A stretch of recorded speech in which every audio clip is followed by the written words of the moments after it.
அனைவருக்கும் வணக்கம் மக்களே. இந்த ஒரு வீடியோவில் நம்ம எதை பற்றி பார்க்க போகிறோம் அப்படின்னா, எல்லாருமே ஃபோட்டோலே தம்ப்நெயிலே டைட்டிலே பார்த்துருப்பீங்க மக்களே.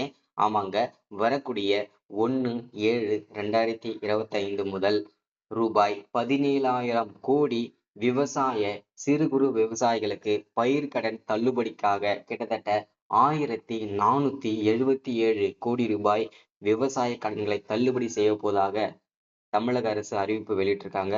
அது மட்டும் இல்லாம மீண்டும் சிறு குறு விவசாயிகளுக்கு இந்த 2025 டு 2026 ஆண்டுல கிட்டத்தட்ட 17,000 கோடி விவசாய பயிர்க்கடன் வழங்க கூட்டுறவு வங்கிகளுக்கு உத்தரவிட்டிருக்காங்க.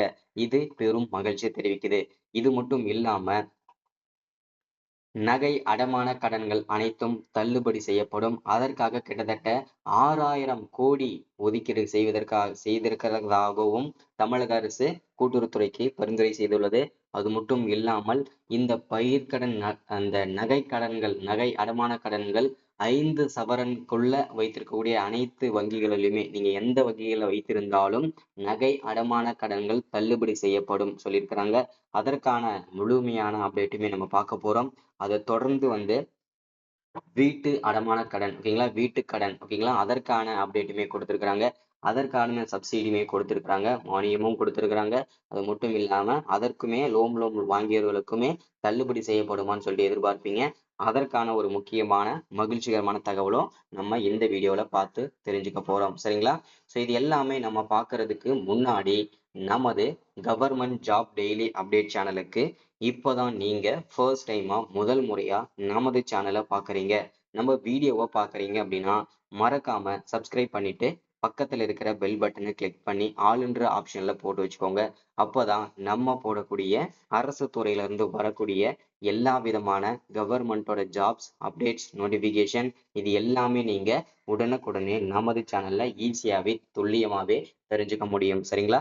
ஸோ அது மட்டும் இல்லாமல் உங்களுடைய ஃப்ரெண்ட்ஸ் ரிலேட்டிவ்ஸ் கான்டாக்டில் இருக்கிறவங்க எல்லாருக்குமே ஷேர் பண்ணிங்கன்னா ரொம்ப ரொம்ப பயனுள்ளதாகவே இருக்குங்க. இந்த மாதிரி அப்டேட்லாம் நமது சேனலில் தான் ரெகுலராக அப்டேட் ஆகிட்டு இருக்குங்க. சரிங்களா? சரி, ஓகே, வாங்க வீடியோக்குள்ளே போயிட்டு இதற்கான முழுமையான அப்டேட் பார்த்துக்கலாம். சரிங்களா? கூட்டுறவு வங்கிகளில் ரூபாய் 17,000 கோடி ரூபாய் பயிர்க்கடன், 3,000 கோடி ரூபாய் கால்நடை வளர்ப்பு கடன் வழங்க கூட்டுறவுத்துறைக்கு உத்தரவிடப்பட்டுள்ளது. கூட்டுறவுத்துறையின் கீழ் செயல்படும் கூட்டுறவு வங்கிகள், தொடக்க வேளாண் கூட்டுறவு கடன் சங்கங்களில் பயிர்க்கடன், நகைக்கடன் உள்ளிட்ட பிரிவுகளில் கடன்கள் வழங்கப்படுகின்றன. அதன்படி விவசாயிகளுக்கு பயிர்க்கடன் 7% வட்டியில் வழங்கப்படுகிறது. குறிப்பிட்ட காலத்திற்குள் கடனை செலுத்திவிட்டால் வட்டி முழுவதுமாக தள்ளுபடி செய்யப்படுகிறது. இதே நடைமுறை கால்நடை வளர்ப்பு பிரிவு கடனுக்கும் பின்பற்றப்படுகிறது அப்படின்னு சொல்லியிருக்காங்க. இது நகை அடமான கடன்களுக்கும் பொருந்தும் அப்படின்னு சொல்லியிருக்கிறாங்க.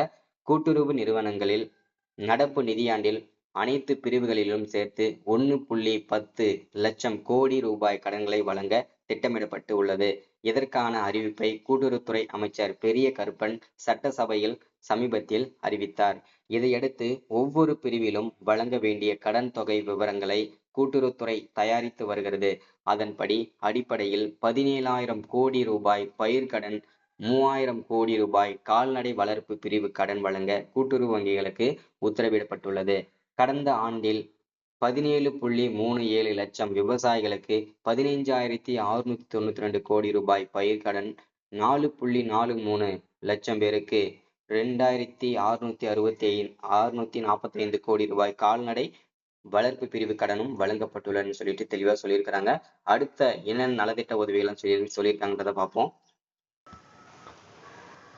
காவேரி, வெண்ணாறு, வெள்ளாறு வடிநில பகுதிகளில் கால்வாய்கள் தூர்வாரப்படும். இது அப்டேட்டு. அதேபோல் கல்லணை கால்வாய்கள் பாசன பகுதிகளிலும் சிடி பிரிவு கால்வாய்கள் தூர்வாரப்படும். மொத்தம் 2,925 கிலோமீட்டர் நீள கால்வாய்களை தூர்வார ரூபாய் 13.80 கோடி நிதி ஒதுக்கீடு செய்யப்பட்டுள்ளதுன்னு சொல்லியிருக்கிறாங்க. வேளாண் பொறியியல் துறை இயந்திரங்களை பயன்படுத்தி 500 நீர் சேகரிப்பு கட்டமைப்புகள் தூர்வாரப்படும். 100 புதிய மழைநீர் சேகரிப்பு கட்டமைப்புகள் உருவாக்கப்படும். மழைநீர் சேகரிப்பு கட்டமைப்புகளை உருவாக்க மேம்படுத்தவும் ரூபாய் 2.75 கோடி நிதி ஒதுக்கீடு செய்யப்பட்டுள்ளது. மின் மோட்டார் பம்பு செட்டுகள் அமைக்க மானியம் வழங்குவதற்கு ரூபாய் 1.5 கோடி நிதி ஒதுக்கீடு செய்யப்பட்டுள்ளது. மின் இணைப்பு இல்லாத 1000 விவசாயிகளுக்கு மின் சூரிய சக்தியால் இயங்கும் பம்பு செட்டுகள் வழங்க ரூபாய் 24 கோடி ஒதுக்கீடு செய்யப்பட்டுள்ளது. சிறு குறு விவசாயிகள் பயனுக்காக ரூபாய் 10.5 கோடியில் 130 வேளாண் இயந்திர வாடகை மையங்கள் அமைக்கப்படும். வாடகை செயலி மூலம் வேளாண் இயந்திரங்கள் வழங்க ரூபாய் 17.37 கோடி நிதி ஒதுக்கீடு செய்யப்பட்டுள்ளது. ரூபாய் 1.6 கோடியில் பனை சார்ந்த தொழில்களை ஊக்குவிக்க பனை மேம்பாட்டு இயக்கம் அமைக்கப்படும். ரூபாய் 10 கோடியில் முந்திரி தொழிலில் ஈடுபட்டுள்ள தொழிலாளர்களின் நலனை பாதுகாக்க முந்திரி வாரியம் அமைக்கப்படும். பலா மேம்பாட்டு இயக்கத்தின் கீழ் புதிய பலா சாகுபடியை ஊக்குவிக்க ரூபாய் 5 கோடி நிதி ஒதுக்கீடு செய்யப்பட்டுள்ளது. ரூபாய் 20 கோடி செலவில் 9 ஒழுங்குமுறை விற்பனை கூடங்களில் சேமிப்பு கிடங்குகள் அமைக்கப்படும். இந்த சேமிப்பு கிடங்குகள் ஒவ்வொன்றும் 1000 மெட்ரிக் டன் கொள்ளளவு கொண்டதாக உருவாக்கப்படும் அப்படின்னு சொல்லியிருக்கிறாங்க.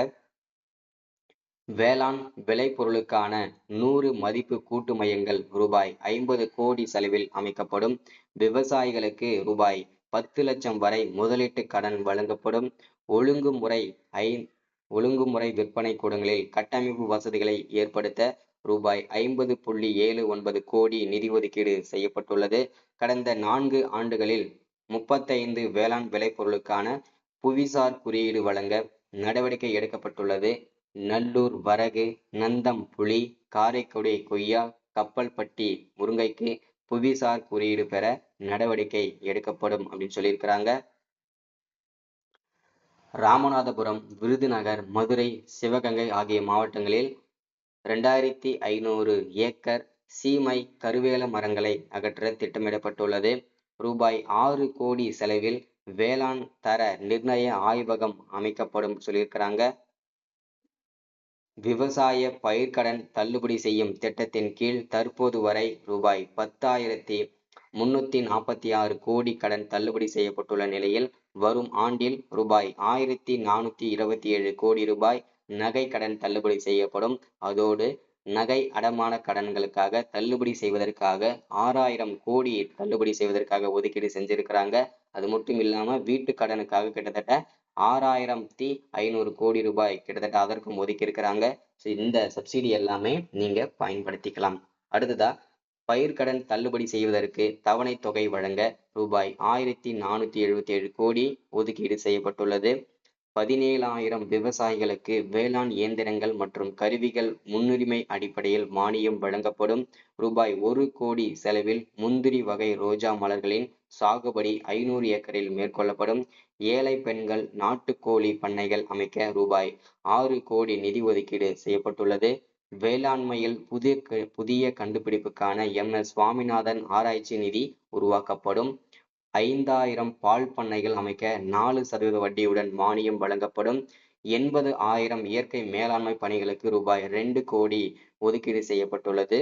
உழவர்களுக்கு இலவச மின் இணைப்புக்கான கட்டணத்தை செலுத்த ரூபாய் 8,186 கோடி ஒதுக்கீடு செய்யப்பட்டுள்ளது. உணவு மானியத்திற்கு ரூபாய் 12,500 கோடி ஒதுக்கீடு செய்யப்பட்டுள்ளது.